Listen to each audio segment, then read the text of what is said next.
দর্শক, আজকে আমি আরেকটা ব্লগ ভিডিও নিয়ে আপনাদের সামনে হাজির হয়েছি বাংলা টিভির পক্ষ থেকে। আমি আজকে এখানে একটা ভিডিও বানাবো। আমরা এখানে মোটরসাইকেল নিয়ে ঘুরতে আসছি, আমি আপনাদেরকে দেখাবো। আমরা তিনজন মিলে আসলে ঘুরতে আসছি এখানে একটা ভিডিও বানাবার জন্যে। এটার কারণ হলো যে এই ধানের মৌসুমে আসলে এই ধানগুলা অত সুন্দর দেখা যায়, সুন্দরভাবে যে বাইর হইতেছে, এই জন্যে আসলে আমাদের ঘুরতে আসা এখানে।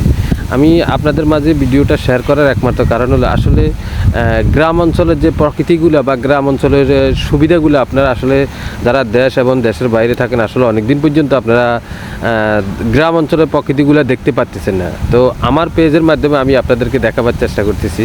এই যে দেখেন, আমি বললাম যে আমরা তিনজন এসেছি মোটরসাইকেলে করে এখানে ঘোরার জন্য বা এখানে একটা ভিডিও করার জন্য। আজকে আপনাদেরকে আমরা ব্লগ ভিডিও উপহার দেবো। এই মুহূর্তে আপনারা দেখতেছেন আসলে যে গ্রাম অঞ্চলের যে প্রকৃতি, যে মাটি দিয়ে চলাফেরা বা মাটিতে ঘোরাফেরা বা মোটরসাইকেল চালা মাটির কাঁচা রাস্তা, এটা আসলে আলাদা একটা অনুভূতি। আপনার পাকা রাস্তা চালানে আর কাঁচা রাস্তা চালানে আলাদা একটা অনুভূতি, আলাদা একটা রেস্ট পাওয়া যায় বা আলাদা একটা তৃপ্তি পাওয়া যায়। দেখেন আমি কি সুন্দরভাবে চালাচ্ছি বা চালাবার জন্য চেষ্টা করতেছি। আসলে চালাতে পারি কিনা দেখেন। হ্যাঁ, পারি ইনশাল্লাহ। এটা আপনারা জানেন যে মোটরসাইকেল চালাতে পারি। এখান থেকে ঘুরে নিয়ে আবার আসবো। আমরা ঘুরতে আসলাম, ঘুরে এখান থেকে আবার চলে যাব আমাদের নিজ জায়গা এবং নিজ গন্তব্যস্থলে। আপনারা ভালো থাকবেন, সুস্থ থাকবেন।